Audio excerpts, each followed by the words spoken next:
Your story matters, don't let it fade. When everything changed, you were made. When everything changed, I was at the pediatrician's office with our 15-year-old son for his annual physical. I had just come back into the exam room after stepping out for a few minutes so they could have their standard private chat. I sat down and the doctor looked at me and said, "Your son needs to program the suicide prevention hotline number into his phone." The internal shock that I felt let me know that I would never forget those words, but not for the reason you might think.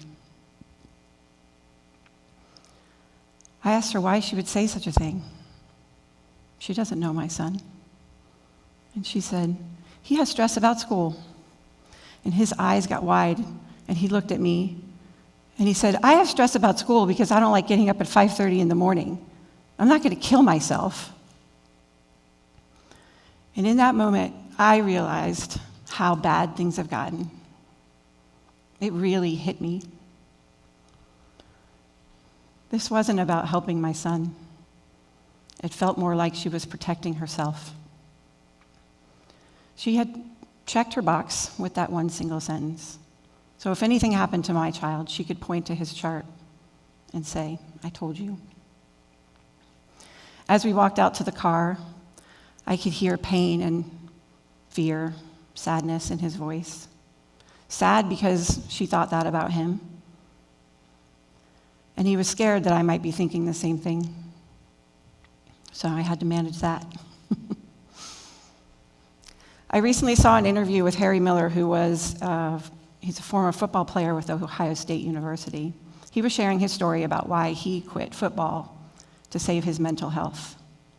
And I heard him say, "It's like we're talking about the weather, but it's not raining cats and dogs. It's raining young people off roofs of buildings." I was again frustrated at the end of the interview when they flashed up a slide for 988, the suicide prevention hotline number. And I thought, this is not prevention. My son is not suicidal, but what struck me was that his doctor didn't know what to do when she heard a child say the word stress.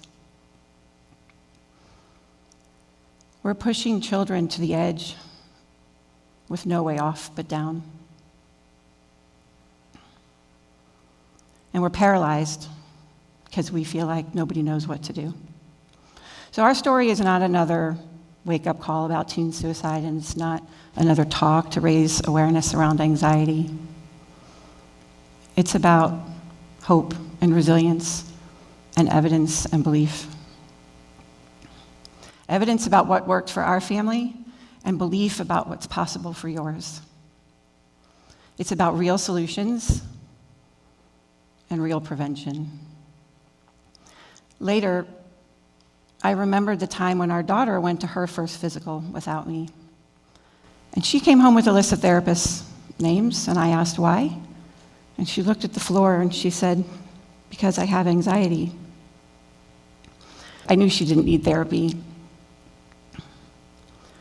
So fast forward, here we are with my son, and I realized, it dawned on me that we've graduated from a list of therapist names to a directive to program 988 into his phone. 988 is a triage center. It's a cycle of what's not working. It's waiting till they get to the edge. It's not a solution. And that directive was not unique to our pediatrician. I've since learned it's happening everywhere. Because when I share that story with other parents, they so often say, "That happened to me too." And they thought the same thing I did. "You don't know my child." So in that moment, as I sat with what happened, I realized I had a greater responsibility to get this right. Because of the way that we've chosen to parent our children, I knew that wasn't my son. Because of my own personal experience with anxiety, I knew that wasn't my son. I spent years as a risk analyst living in a cubicle auditing digital files all day with no meaningful human interaction. And at first I thought the stress was just because of expectations and deadlines, but it got worse over time.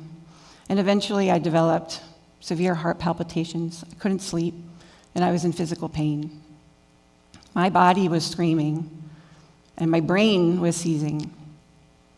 So I went to my doctor for relief, and I left with 2 prescriptions.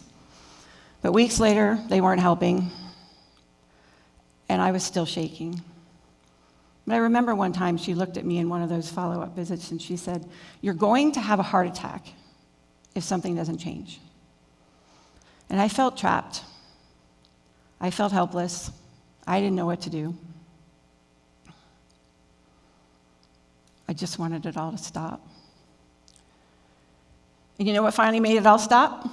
I got released from that miserable existence in February of 2018. The initial fear of losing my paycheck and potentially our home quickly turned to relief. And that event changed the trajectory of my life and of my family's life in ways I never could have imagined. So because of my own personal experience, I wasn't just another mom sitting in that chair in the pediatrician's office. I heard her words differently than other parents might. To me, it was an alarm bell. I thought about all the other parents that had sat in that chair before me, and all the other ones that would come behind. I thought about how those words might scare them, and they might think, does she see something I don't? And that's when I realized this wasn't just about our child. This is about every child. So, how did we get here? Where so many young people are paralyzed by anxiety when their life has just begun. Where our best option is to tell them to call 988. First, we really need to understand that 18 does not equal adult. The 18 equals adult model came into play when the government wanted to draft men, young boys, into service for World War II. It has nothing to do with their biological maturity or their emotional development. You will never see a mama bird push her babies out of the nest until they're ready.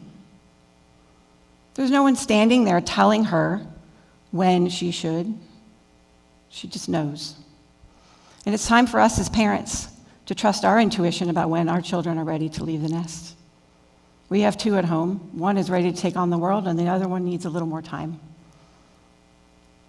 And that's fine. Second, we tend to think of children as mini adults, and they're not. Their brains are still under development.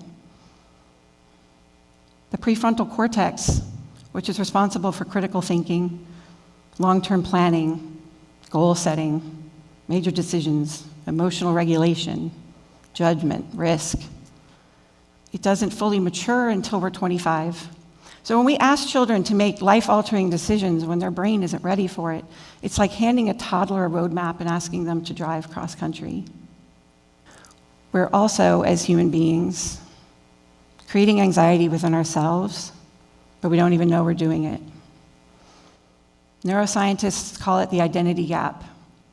This is the space between our true self and who we think we have to be to belong. And we now know that living in this state activates our brain's threat circuitry, which is why anxiety can feel so irrational and overwhelming, because there's no actual tiger chasing us. But our brain doesn't know that. So as this gap widens, it creates a pressure cooker for anxiety, disconnection, and despair. We're actually designed, our brains are designed for coherence. So we're designed to live according to our natural order. Most of us just don't know it because we don't know what our natural design is. And we all have unique talents and gifts, intelligence types, strengths, right? We all come into this lifetime with unique gifts. Do you know why animals don't need anti-anxiety medication? Because they're never trying to be something they're not. They're living according to their design. If you plant an acorn in the ground, it becomes an oak tree. There's no struggle and effort in becoming.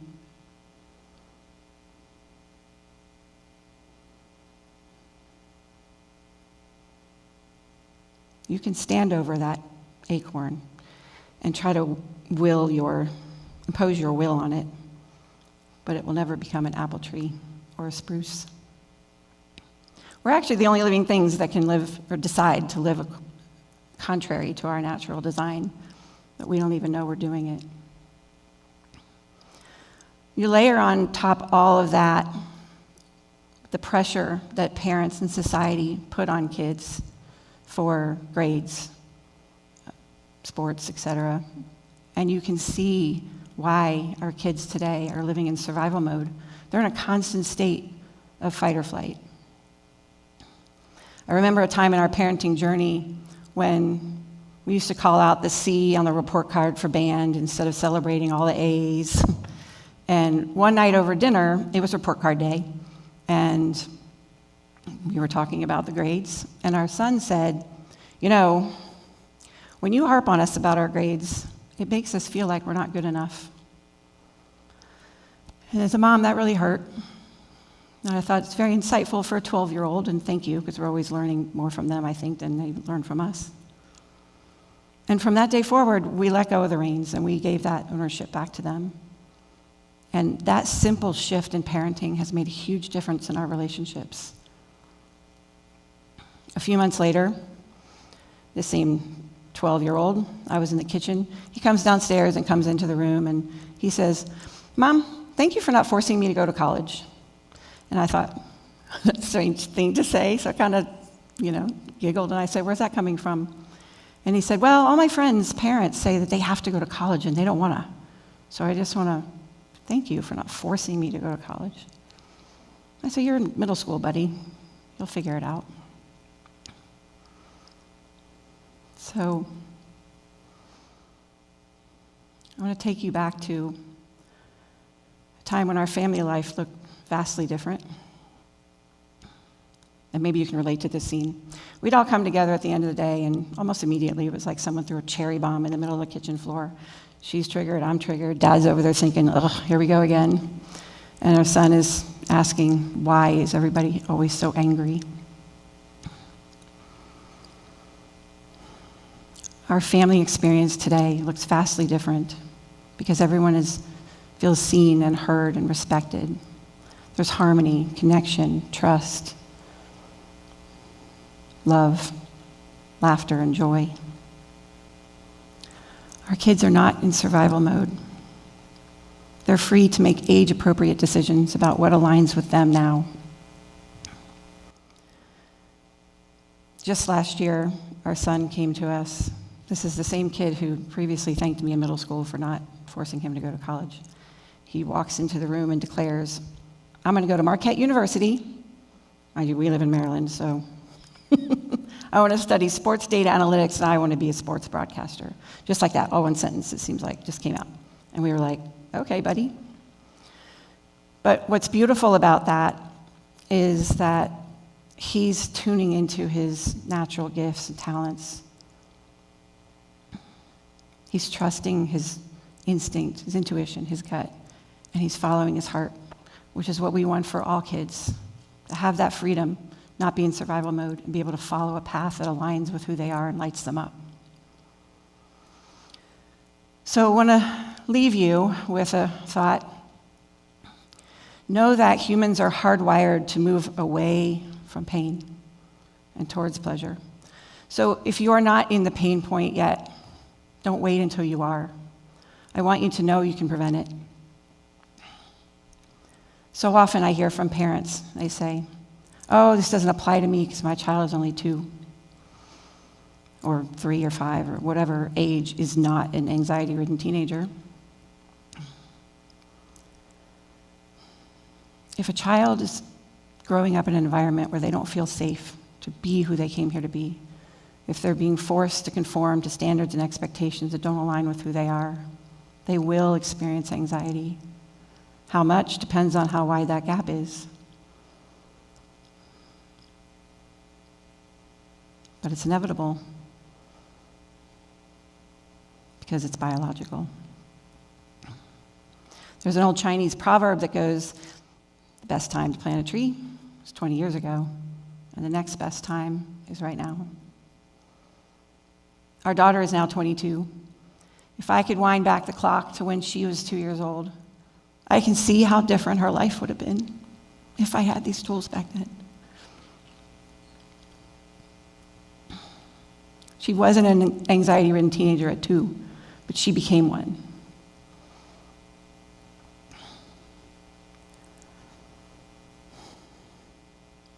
I can't turn back the clock, but what I can do is apply the tools I learned when I did.